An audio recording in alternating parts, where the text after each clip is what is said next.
Alrighty, I had chapter 6. It was entitled, What If They Are More Powerful?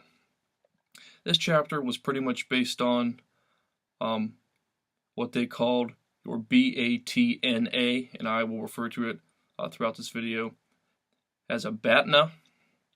And BATNA stands for your best alternative to a negotiated agreement. So it starts off by saying that when all the leverage lies on one side, it's important to make the most of your negotiation. And in doing so, you need to protect yourself against making an agreement that you should reject, and you should also make the most of the assets that you do have.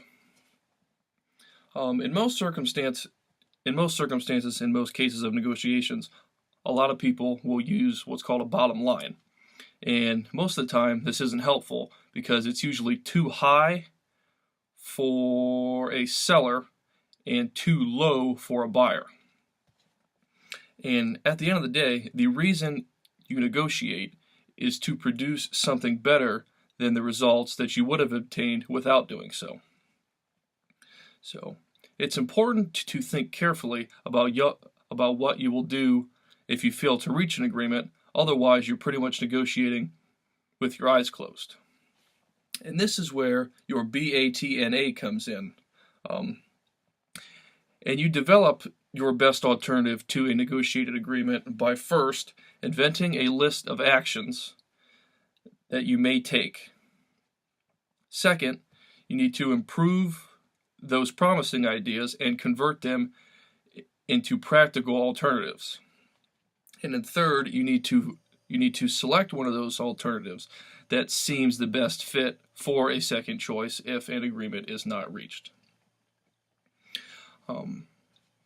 If the other side has all the big guns, such as a lot of money or economic power, you don't want this to turn into a gunfight. So you will benefit more by negotiating the merits and focusing on the principles of the actual negotiation.